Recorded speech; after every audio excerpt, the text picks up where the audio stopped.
of anything to add, both of you, which is to what extent now are you feeling that the local government sector trusts Oflog, and do you think there's been some significant shift in that from the intelligence you were describing you received from the sector earlier on? And how will the department both support Oflog to build that trust and buy-in, but do so in such a way that it doesn't make it feel like it's purely its departmental creature, given the value that some of the witnesses that we've had have placed upon a sense of independence that it has? I mean, my assessment on that is that Oflog makes its own way in the world, reputationally, and I think that's really important. I think that there was gradations of hostility, uncertainty. What's it for? What's it going to do? And I take my hat off to the work that Mr. Goodman and Lord Morse have done of the honest and frank engagement across the sector. And I would say in the sort of 4 months or so that I've sort of observed these things as closely as I have, then the temperature has changed very considerably. And I think that's a good thing. I'm told that the relationship, I think it's quite good if both sides tell you the same thing.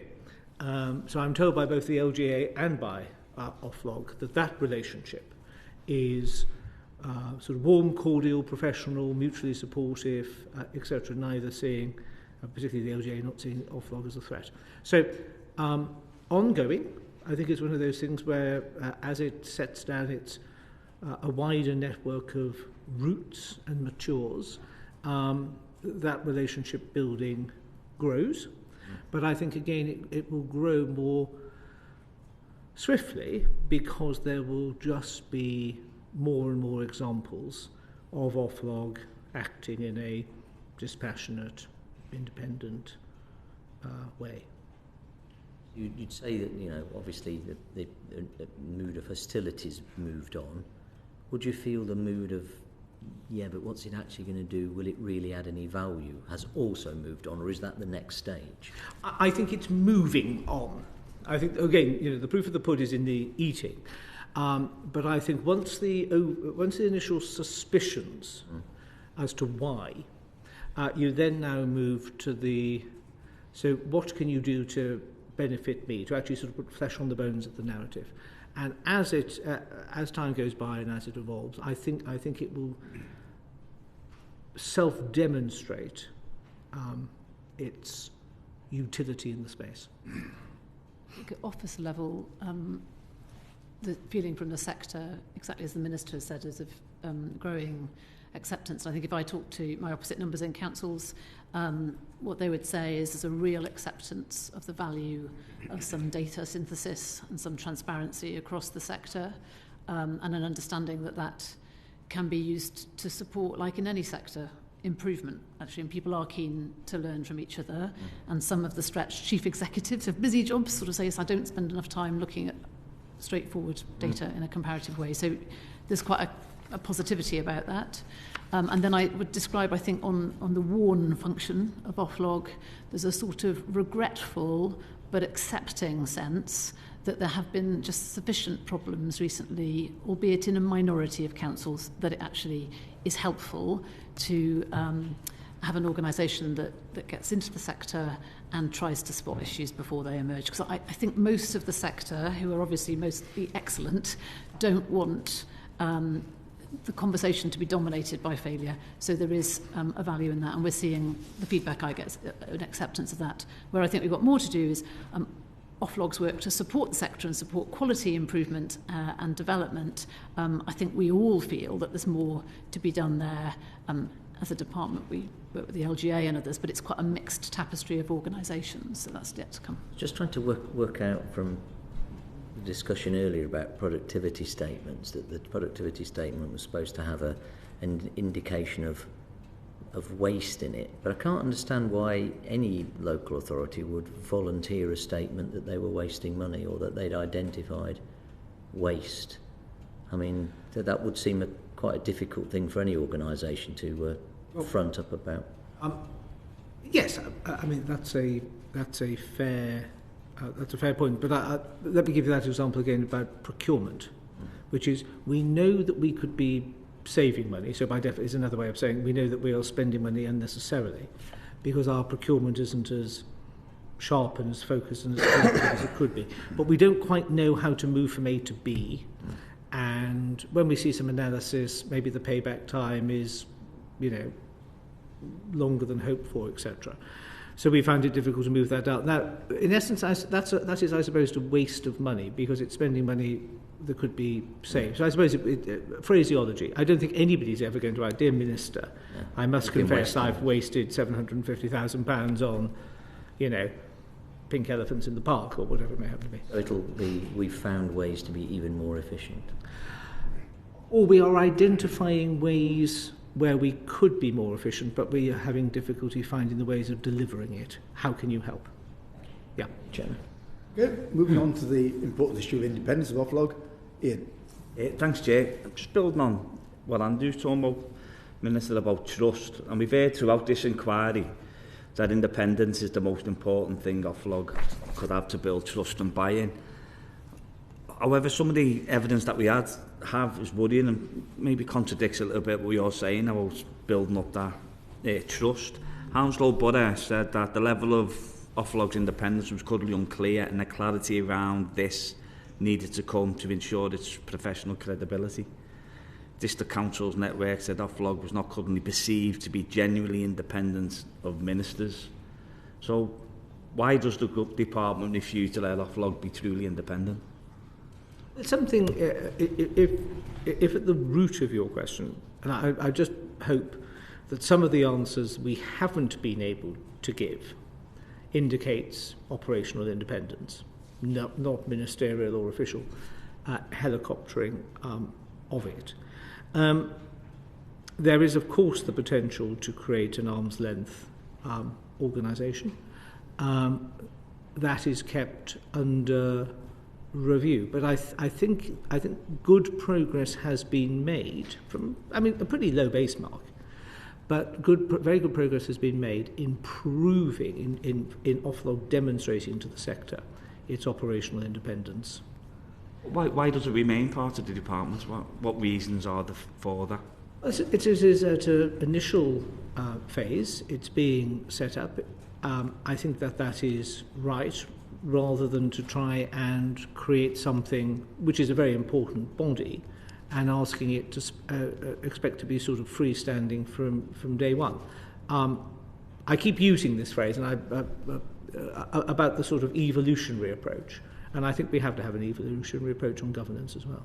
But if it is seen as another arm of the government by the stakeholders who vote in, people will be questioning what is the value of Oflog if that independence isn't there. Well, I know you're saying the spirit of independence, which has been mentioned before, but I'm struggling to understand why. I understand what you're saying in its infancy. So with your timeline when you're going to fear of government's interference potentially. If that was right, I don't necessarily think it makes Oflog a devalued thing because it's not entirely divorced from government at this juncture. I think the fact, and again, this should give comfort as people understand more and we learn more because there's just more conversation going on about the fact that we ministers don't choose councils. We don't tell Oflog who to go and talk to. We don't tell Oflog who to go and ask or what to ask, etc. So that does give operational independence. And as I say, the wider future governance arrangement is will always be kept under review. I think the key jobs that we have in hand are to now identify a new interim chairman to take over from Lord Morse, and then of course to find a permanent chairman of Oflog. So I think all of that sort of governance work walks alongside in tandem with that process. If I could just so exactly as the Minister said, PACE means that this is established as an office in DLUC. So obviously the levelling white paper was originally clear that we'd be committed to a new body. Ministers have been very clear in all of the kind of documentation and approach to Oflog about the spirit of independence, and so we are using a great deal the sort of emphasis on transparency and robustness and publication while Oflog exists as an office in DLUC at the moment for time reasons. So, as we mentioned earlier, the Secretary of State has, in remitting Oflog, been very clear that he wants them to act with the spirit of independence. And just a quote from that: "Once I've agreed your corporate plan for 24 to 27, Oflog will be free to deliver that plan as it sees fit." And in addition, we were very mindful of the fact that when Lord Moore sadly had to step down, it was important that the chair is in place and in place some pace for this organisation, given his fundamental role. And so the Secretary of State has written to the Chief Executive, who is a civil servant, but has written to the Chief Executive and instructed him to operate, as it were, with the same spirit as if he had the independent chair in place. So the intention is to keep developing this independence, but as the Minister said, we just are where we are at the moment in the process. Okay, and to rebuild that trust, what Andrew talked about, or to build on the trust, what you believe's moving forward in the right manner, it's usually important, this independent element of it, because that was what we're getting as a committee. You know, without that, it's devalued and potentially not seen as what you want it to be seen as. I see no necessity for it to be devalued. There may be some, and I'm not trying to point you into a predetermination of a decision, but of the range of groups which we've discussed in earlier questions who help the local government family improve performance and outputs, etc., you could construct an argument which says having one of them with close links to government might be helpful. Now that's a philosophical point to take. We haven't arrived at any conclusion on that point, and I say that in all sincerity. Okay. Well, just building on what you said about jobs that need doing, Chief Executive, what about the board? What would the role of Oflog's board be? So the corporate plan for the next phase, anticipating an advisory board in Oflog. We're yet to fully constitute that and design it. But I think it would follow lots of the roles that a board normally does in an organisation, to challenge, to support, and do all of those things. I would expect that a board, in the case of Oflog, would have quite a strong role with the chair in ensuring that it operates in the spirit of independence and holding some of that space. But we haven't gone into the detail of that yet. So there's no timeline with the instruction of that board? That's not set out yet. No, you're right. Set out yet? Yeah. Okay. And do we have any idea who the Secretary of State plans on appointing to the board? No. Thanks, yeah. Okay, moving on to the chair of Oflog. Well, yes, I mean, obviously, Minister, you've set out the position in terms of needing to recruit an interim chairman, which we understand, and then a process of a permanent chairman. Yes. What's the time frame for the selection of the interim chairman? We are working to making an announcement as to who it will be by Whitsun recess. Who it will be, or a bit, I mean, what's the timeline? So you're saying Whitsun? By Whitsun recess. Now, of course, it would depend, in terms of start date, yes. It would depend whether they have a notice period to serve, etc. But we are working towards being able to announce the name of the new interim chair by Whitsun. That's about 5 weeks. That's about 5 weeks away. Presumably you've got someone in mind. We aim to make an announcement before Whitsun. Is there one person or 3, 5? How are you making approaches or headhunting? It is a public appointment. Right. It has to go through the usual process of a public appointment, so the rules will need to be... When's the closing date for applications?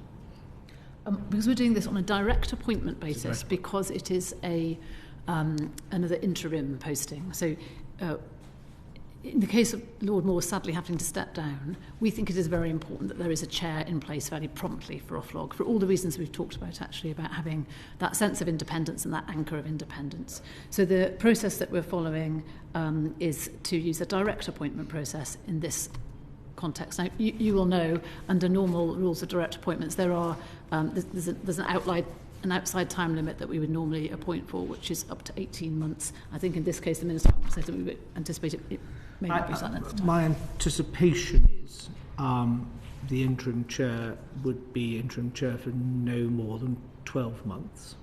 Right.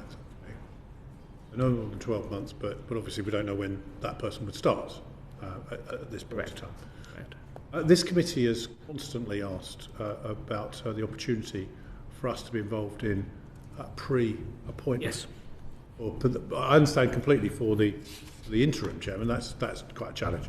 But for the permanent appointment, are you going to be prepared to enable this committee to do exactly what you're asking for, looking for independence, transparency and so on, for us to do a pre-appointment hearing? Can I break that down into two parts? On the interim appointment, I'm very happy that we facilitate a conversation between the new interim chair and you, Mr. Betts, on a sort of getting to know you basis, because an interim chair is going to have a relationship with this committee. There are, Mr. Bachman, as I know you know, criteria for the role of permanent chairs, which they have to get over in order to qualify for pre-appointment scrutiny by the relevant select committee. We have got that position under review. We have heard loud and clear and understand what underpins it, the request of the committee. It is under review. So when are you going to complete that review? When I tell you yes or no. I realise that. You must have a timeline in which because it potentially you could appoint an interim chairman, yes, who might end up being the permanent chairman. Well, that is feasible, yes. Yes, but then that person wouldn't even have been scrutinised by this committee to the suitability of the role. Precisely. I mean, I think, as I say, we keep it under review. There are criteria which are not authored by my department with regards to public appointments, so we would need to take advice from, I think it's the relevant team in the Cabinet Office, as to whether it meets the test or not. My personal principled stance is I always see an upside in forging from an early stage good relations with the select committees with which one works and reports, if you will. So if that gives you any indication as to my starting point, you can take that indication. I mean, the point I'd make is obviously we've done pre-appointment hearings for other arm's length bodies from the department. Yes. So because it's not a one-size-fits-all, there is you can call it a rubric, you can call it a criteria, which is set out as to whether or not the position and its role, scope, etc., meets that assessment point. Who makes that decision? That is the Cabinet Office. That's Cabinet Office, so it's not you, and it's not the Secretary of State. We will use Cabinet Office, the governance code there, and apply that to this role, and then take a view on that. And as the Minister said, there are a few criteria that have to be met, and I think what you're saying is the decision will be taken. The Cabinet Office write the Bible. Yeah. And we apply it in the same way that the Department of Health would, or the Department of Education, or whoever. But you're intimating that you're in favour of us. No, I always see merit. Now, and those can be delivered by a variety. I've mentioned the sort of facilitation of an informal conversation between the chairman of the committee and the new interim. An informal discussion is one thing, because obviously that is a sensible relationship. And indeed, Lord Morton, when he was interim chairman, came round, I think, to all the members of the committee, yes, on a one-to-one basis, yes, to explore what our expectations precisely were. That's perfectly reasonable. That is a private conversation. What I'm talking about is a public hearing where we examine the person, yes, their ability and suitability to take on the role, particularly given the view that you've given, quite rightly, that this will be independent of government, be arm's length, and therefore we would want to ensure that that was the case. Well, if the rules, if the Cabinet Office appointment rules allow it, then it would happen, and if they don't, it won't. Okay. The thing is that the rules haven't changed much in the last year, as I understand it, and the review's been going on for at least a year. That may be so, but that's the hand of cards I'm dealt. And dare I say, that's the hand of cards you're dealt. I mean, can things be done better, speedier? I have little or no doubt, but that's the process that we have at the current time, and that's the one to which we're operating. If it changes, we would of course abide by any new guidance which was forthcoming. Mary, you. Thank you. It's moving slightly on, if I may. With regard to the chair of Oflog and his or her responsibilities, and considering how a person who may, in the course of a conversation, an early warning conversation, may raise an issue which is of a whistleblowing nature. And as I understand it, Oflog is not set up as a prescribed body or person, or the chair wouldn't be a prescribed person under our existing legislation. So I'm just concerned how that person who may be in a local authority could raise an issue which could be to do with fraud or procurement or something that strays into where they would expect to have their disclosure protected. What sort of remit do you see the chair and Oflog having? I asked Catherine to pick that up. Yes, thank you. And this line of questioning was very helpful, I know, in the hearing with Lord Morse and Josh Goodman. I mean, there are individuals, as you know, and organisations in the local government sector who are nominated to deal with whistleblowing concerns and so on and so forth.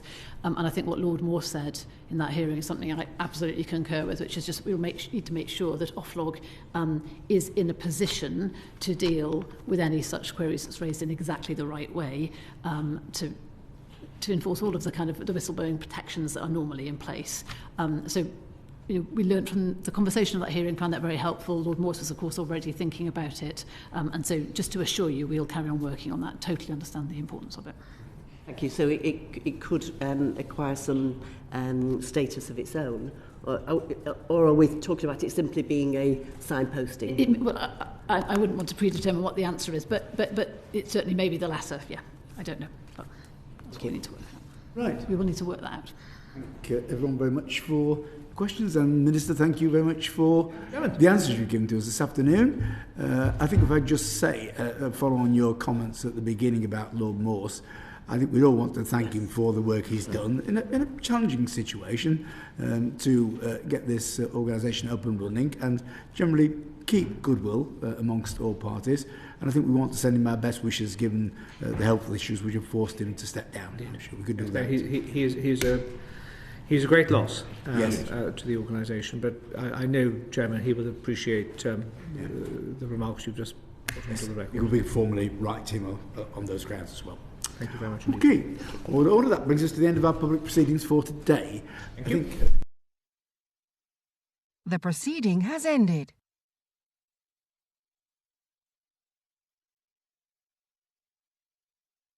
The proceeding has ended.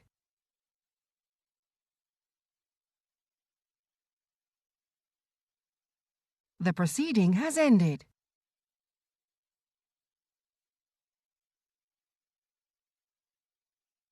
The proceeding has ended.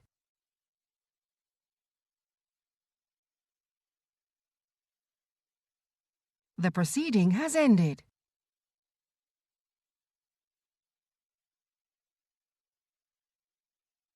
The proceeding has ended.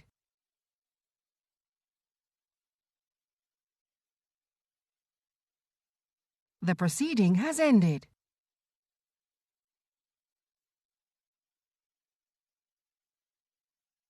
The proceeding has ended.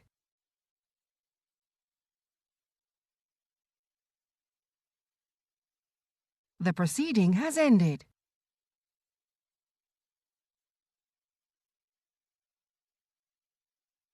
The proceeding has ended.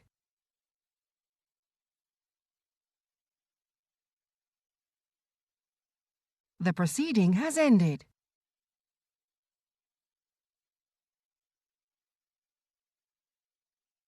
The proceeding has ended.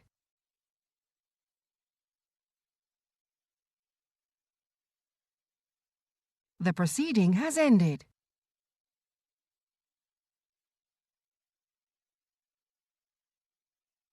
The proceeding has ended.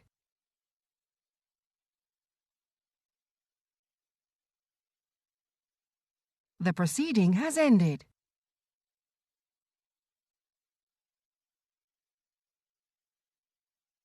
The proceeding has ended.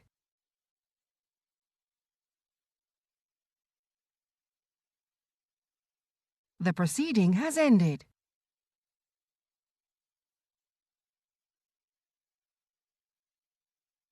The proceeding has ended.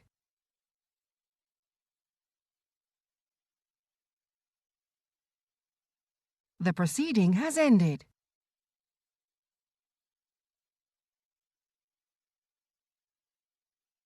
The proceeding has ended.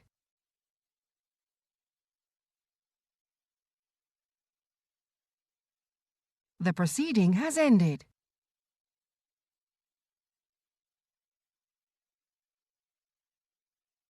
The proceeding has ended.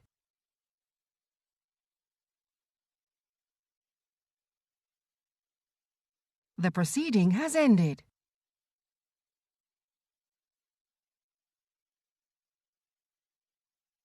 The proceeding has ended.